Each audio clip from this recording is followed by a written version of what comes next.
To me, Muslims, and I tweeted about it, they are the most hospitable people in the world. I like undebatably, dude, I was homeless and a Muslim dude took me in. Yep. And he was roommates with a gay guy that he took in himself. Wow.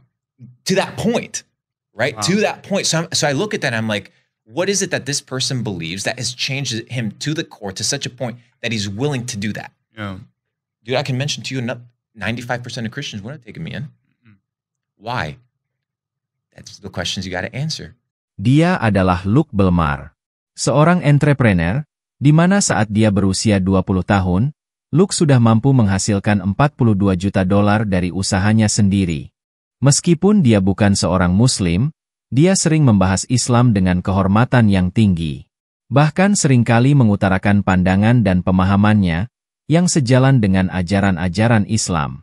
Sehingga para netizen berpendapat bahwa Belmar sebentar lagi akan login dan menjadi mualaf. Dan yang tidak kalah mengejutkan adalah, pemuda sukses ini ternyata mengawali karirnya sebagai pembersih toilet.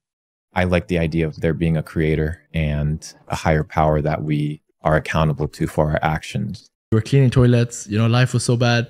And so two things, like how you made your first big money. I never said life was bad. No, you didn't say it, yeah. Life was amazing. You know why? When you were cleaning the toilets. You know what? You know why life was amazing? What? Because there was hope. I'm not going to shit on what I used to do. It's part of the journey, True, brother. Yeah. So it's like, the man you were. dude, I was happy. I've been happy the entire journey. Perjalanan hidupnya yang tidak mudah, mengantarkan rasa ingin tahu Belmar terhadap Tuhan. Dia pun mulai mempelajari kitab suci di dunia dari Bible, Torah, Bhagavad Gita milik Hindu, bahkan dia juga mempelajari Al-Quran. Every single religion, at least the major ones, and I've studied the Torah, I've studied the Quran, I've studied the Bhagavad Gita, I studied the Bible. I look at all of these, and one thing overall stands out to me, which is what you sow, you're going to reap. That is consistent throughout all wise texts. So what does that mean? That means that for whatever things you put out, you're going to receive an equal proportion to that. Bahkan, dalam sebuah video yang diuploadnya, Luke membicarakan tentang Ramadan, dan tidak disangka, pengetahuan Luke tentang Ramadan cukup mengejutkan. Dan itu membuktikan bahwa Luke secara diam-diam mempelajari Islam cukup dalam. I get a lot of DMs, people being like, my family, when they break Ramadan, they're breaking it with high fructose corn syrup and processed sugars and sodas. That's not the way. Read the Quran.